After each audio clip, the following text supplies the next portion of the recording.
చూసారా? ఒకసారి చూడండి. ఇది ఎలా ఉంది చూడడానికి? ఫిష్ కర్రీలా ఉంది కదా. కానీ ఈ కర్రీ ఏంటి, దీని రెసిపీ ఏంటి అనేది మీకు కూడా కావాలంటే ఫుల్ వీడియోలోకి వచ్చేయండి. ఆగండి, వీడియోలోకి వచ్చే ముందు మన ఛానల్ని లైక్ చేయండి, షేర్ చేయండి. ఇంతవరకు సబ్స్క్రైబ్ చేసుకుని వాళ్ళు ఎవరైనా ఉంటే సబ్స్క్రైబ్ చేసేసుకోండి, బెల్ ఐకాన్ని ట్యాప్ చేయండి. ఇప్పుడు వీడియోలోకి రండి. హలో దోస్తులు, ఎట్లున్నారు? నేను మీ Sangeetha. Welcome to Vani TV పొరగింటి పుల్లకూర. ఈ రోజు మన పొరగింటి పుల్లకూరలో నేను మీకోసం తీసుకొచ్చిన వెరైటీ డిఫరెంట్ రెసిపీ ఏంటో తెలుసా? చూసేయండి. ఇక్కడ ఏమేమి ఇంగ్రీడియంట్స్ ఉన్నాయి, ఫస్ట్ ఇంగ్రీడియంట్స్ చూసేయండి. ఒక 3 కోడిగుడ్లు, ఒక 2 పెద్ద ఆనియన్స్, ఒక 2 పచ్చిమిర్చి, 3 టమాటో, కొంచెం గరం మసాలా పౌడర్, కొంచెం మెంతి పొడి, అలాగే ఉప్పు, కారం, పసుపు. ఇంగ్రీడియంట్స్ అయితే చెప్పేసింది. దీని సెటప్ అంతా చూస్తుంటే ఎగ్ టమాటా కర్రీలా ఉంది అని అనుకుంటున్నారు కదా, కానీ కాదు. ఏం చేస్తానంటే ఎగ్ ఆమ్లెట్ తో పులుసు. వినడానికి విచిత్రంగా ఉంది కదా, తినడానికి మాత్రం అదిరిపోతుంది. మరి ఇది చేసేసి తినేద్దామా? వచ్చేయండి. ఇప్పుడు సన్నగా కట్ చేసుకున్న ఉల్లిపాయల్ని బౌల్లోకి తీసేసుకుంటున్నాను. అలాగే ఈ పచ్చిమిర్చి కూడా అదే బౌల్లోకి తీసేసుకొని ఒకసారి హ్యాండ్తో చక్కగా ఈ 2 కలుపుకుందాం. నేను కొంచెం కలిపేసుకున్నాను అనమాట, హ్యాండ్తో క్రష్ చేసేసుకున్నాను. ఇందులోకి టేస్ట్కి సరిపడినంత ఉప్పు. నేను ఇప్పుడు వేసే ఉప్పు, పసుపు, కారం ఆమ్లెట్ క్వాంటిటీకి సరిపడా వేస్తున్నాను. మళ్ళీ కర్రీలోకి తర్వాత యాడ్ చేసుకోవాలి. కొంచెం పసుపు అండ్ కొద్దిగా కారపొడి. బేసిక్గా కారపొడి అయితే అవసరం లేదు, మనం ఆనియన్స్, పచ్చిమిర్చి బాగా వేసుకున్నాము. కాకపోతే కలర్ కోసం నేను కొంచెం అంటే కొంచెం వేస్తున్నాను. అండ్ ఇంకా కొంచెం ఒక్క 1/2 టీ స్పూన్ మెంతిపొడి, కొంచెం జీరా పౌడర్,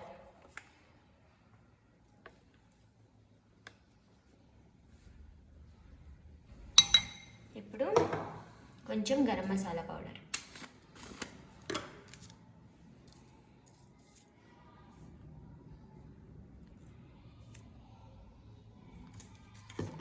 వేసేసి ఇవి చక్కగా కలుపుకోవాలి.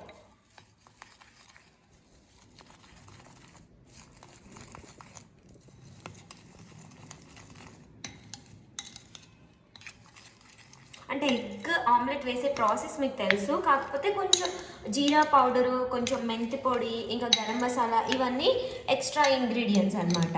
ఇంకా కావాలనుకుంటే అల్లం వెల్లుల్లి పేస్ట్ కూడా యాడ్ చేసేసుకోవచ్చు, కానీ నేనైతే యాడ్ చేయట్లేదు. ఇలా చాలా టేస్టీగా ఉంటుంది. కొంచెం ఘాటు ఎక్కువ తినాలి, ఎక్కువ స్పైసెస్ తినేవాళ్ళు అయితే అల్లం వెల్లుల్లి పేస్ట్ కూడా యాడ్ చేసేసుకోవచ్చు, మన టేస్ట్కి సరిపడ్డట్టు. ఎలా అంటే అలా అనమాట.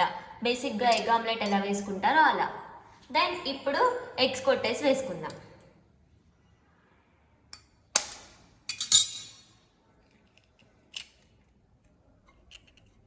నేనైతే 3 ఎగ్స్ తీసుకున్నాను.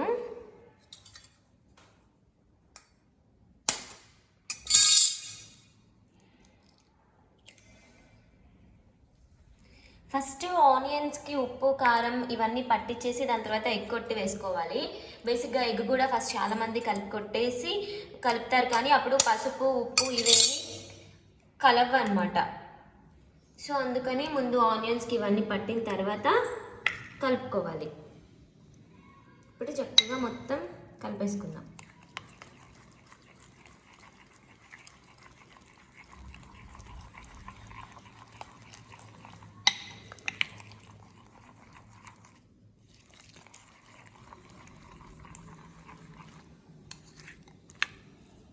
కొంచెం కొత్తిమీర ఇందులోకి యాడ్ చేస్తున్నాను.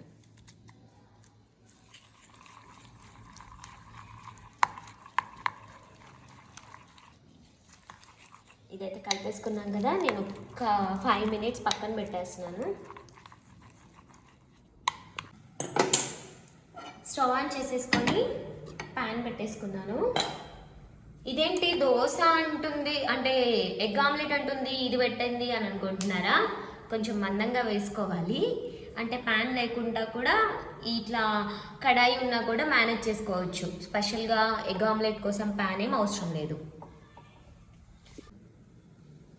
దీంట్లోకి కొంచెం ఒక ఆయిల్ పోసేసుకొని స్ప్రెడ్ చేస్తున్నాను. ఇలా స్ప్రెడ్ చేయడం వల్ల ఆయిల్ మంచిగా ప్యాన్ అంతటికి ఫామ్ అవుతుంది అనమాట. ఇప్పుడు ఇందులోకి మనం ఇందాక ఆల్రెడీ కలిపేసి పెట్టుకున్న ఆమ్లెట్ మిశ్రమం ఆల్రెడీ ఒకసారి కలిపాను కదా, ఇప్పుడు వేసే ముందు ఇంకొకసారి కలిపి స్టవ్ సిమ్లో పెట్టేసుకొని ఇది ఇందులోకి పోసేస్తున్నాను. మందంగా పోసుకోవాలి, అంటే 3 eggs అయినా 4 eggs అయినా ఒకటే ఆమ్లెట్ అనమాట.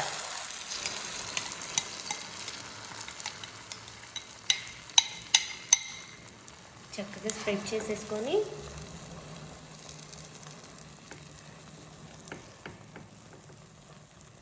ఇదంతా మంచిగా వైట్గా వచ్చి బాయిల్డ్ అయిపోవాలండి. అంత చక్కగా ఉడకాలన్నమాట ఎగ్. సో దానికోసమని నేను క్యాప్ పెట్టేస్తున్నాను. ఎస్, ఇప్పుడు ఒక 5 minutes తర్వాత మళ్ళీ కలుద్దాం. చూడండి ఒకసారి, ఇదైతే ప్రాసెసింగ్లో ఉందన్నమాట.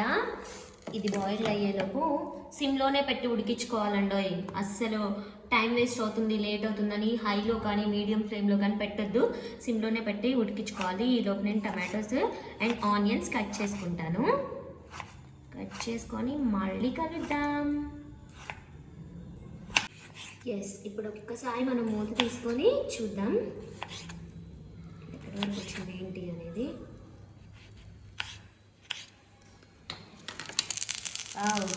ఇప్పుడు ఒక 2 minutes క్యాప్ ఇలా పక్కన పెట్టేసి అదే సిమ్లో ఉడికించుకుందాం.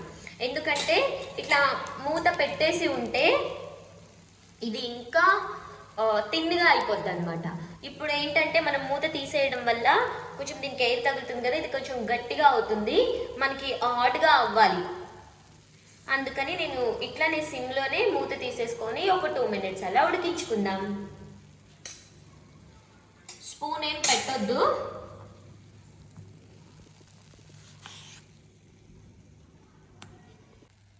టూ మినిట్స్ అయితే అయిపోయింది. ఒక్కసారి దీన్ని తిప్పేద్దాం మనం.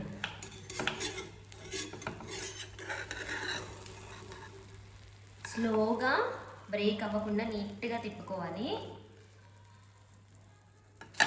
ఎస్, సక్సెస్ఫుల్గా మన దోశ చూసారా ఎంత నీట్గా వచ్చిందో ఆమ్లెట్. ఇప్పుడు ఇలా ఒక్క 1 minute ఉడికించుకుందాం.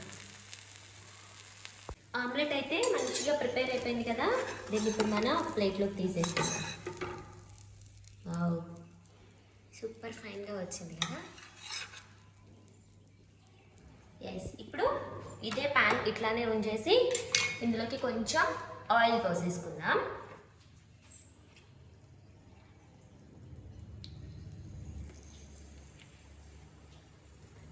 ఇందులోకి కొంచెం ఆయిల్ హీట్ అయిందేమో చూద్దాం. అయింది. సో పచ్చిమిర్చి వేసాను అండ్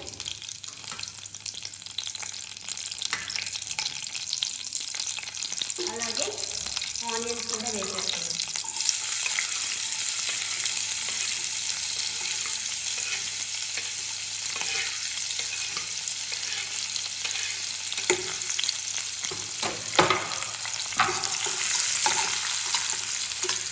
కొంచెం పసుపు ఉప్పు వేసేసుకుందాం.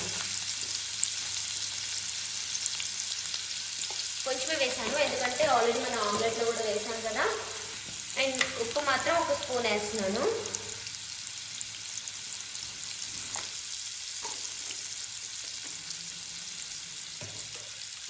ఒక 2 minutes అట్లా ఆనియన్స్కి ఉప్పు కారం పట్టి పచ్చి స్మెల్ పోగానే టమాటో కూడా యాడ్ చేసేసుకోవచ్చు. కానీ ఇప్పుడు మనం దీనిలోకి టమాటోస్ యాడ్ చేసేస్తున్నాం. ఆనియన్స్ అయితే వేగాయి కదా, ఇందులోకి టమాటోస్ కూడా వేసుకున్నాం. అంటే టొమాటోస్ ఆనియన్స్ ఎక్కువ గ్యాప్ లేకుండా వేయడం వల్ల కొంచెం పులుసు అంటే లైక్ మగ్గి గుజ్జుగా అవుతుంది కూర. అందుకోసమని ఎక్కువ గ్యాప్ లేకుండా వెంటనే వేసేసుకోవాలన్నమాట. చక్కగా కలిపేసుకొని క్యాప్ పెట్టేసుకుందాం. చక్కగా మగ్గించుకోవాలి. ఇది కూడా మీడియం ఫ్లేమ్లో పెట్టేసుకొని, మరీ లో కాదు మరీ హై కాదు, మీడియం ఫ్లేమ్లో పెట్టుకొని మగ్గించేసుకుందాం. ఒకసారి కలిపేసుకుందాం. వాటర్ చూసారా ఎంత వచ్చిందో. ఇంకొంచెం గుజ్జుగా ఉడకాలన్నమాట ఇవి. నేనైతే సిమ్లో పెట్టేసుకొని ఇప్పుడు దీన్ని కట్ చేసుకుంటున్నాను. ఇటు వచ్చేయండి. ఆమ్లెట్ని చక్కగా పీసెస్ చేసుకోవాలి.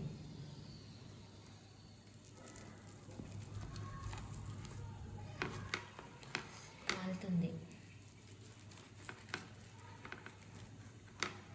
ఇలా చిన్న చిన్న పీసెస్ స్క్వేర్ షేప్లో చేసుకోవాలి.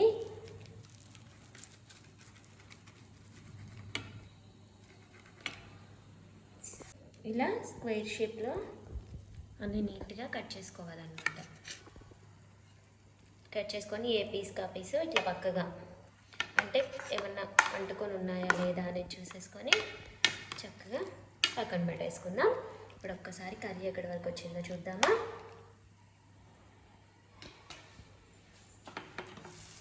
టొమాటోస్ మగ్గుతున్నాయి, కొంచెం టైం అయితే పడుతుంది.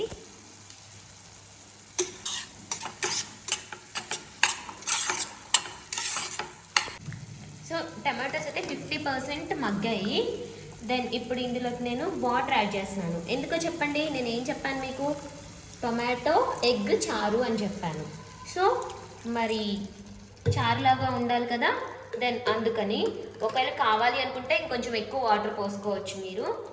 పులుపు కావాలి అనుకుంటే వేరే ఆప్షన్స్ చింతపండు అవి కూడా యాడ్ చేసుకోవచ్చు. బట్ నేనైతే టమాటోస్తోనే ప్యూర్గా చేస్తున్నాను. పులుసు అయితే కొంచెం మరుగుతుంది చూడండి, బబుల్స్ వచ్చేస్తున్నాయి. ఇప్పుడు ఇందులోకి కారం యాడ్ చేసుకుందాం. మా వైడి టీవీ స్పెషల్ మసాలా కారం అయితే యాడ్ చేసేస్తున్నాను. ఒక్క 1 స్పూన్ ఒకసారి కలిపేసుకొని క్యాప్ పెట్టేసుకుందాం.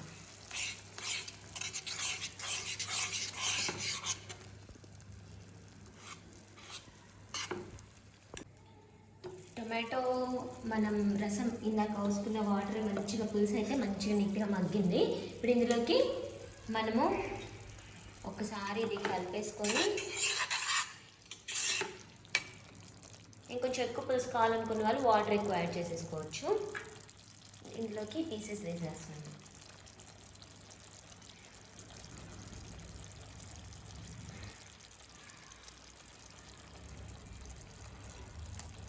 ఇట్లా ముక్కలు బౌల్లో ఇట్లా అరేంజ్ చేసుకున్న తర్వాత ఒక 2 మినిట్స్ అట్లా క్యాప్ పెట్టేద్దాం. ఈ ముక్కలకి పులుసు అనేది చక్కగా పట్టాలన్నమాట. అందుకని ఏం కలపలేదు, జస్ట్ అలా పెట్టేసి సెట్ చేసుకున్న తర్వాత క్యాప్ పెట్టేసాం. కర్రీ అయితే చక్కగా ప్రిపేర్ అయిపోయింది. ఒక్కసారి కొంచెం కొత్తిమీర యాడ్ చేసేసుకొని కలుపుకుందాం. ఈ పీసెస్ నీట్గా పీస్ ఏం చెదరకుండా మనం ఫిష్ కర్రీకి ఎంత జాగ్రత్తగా కలుపుతామో అలా ఒకసారి కలిపేసుకుంటే సరిపోతుంది. సో ఇలా కర్రీ అయితే రెడీ అయిపోయింది. నేనైతే స్టవ్ ఆఫ్ చేసేసుకున్నాను. ఇదండి మన ఎగ్ ఆమ్లెట్ పులుసు. మరి ఈ కర్రీ రెసిపీ అయితే మీకు నచ్చేసింది కదా, మీరు కూడా ఇంట్లో ట్రై చేసి ఎలా ఉంది ఏంటి అనేది మాత్రం నాకు కామెంట్ రూపంలో షేర్ చేయండి. మరి ఇంకొక మంచి రెసిపీతో మళ్ళీ కలుద్దాం. అంతవరకు చూస్తూనే ఉండండి వైడి టీవీ. నేను మీ సంగీత. బాయ్.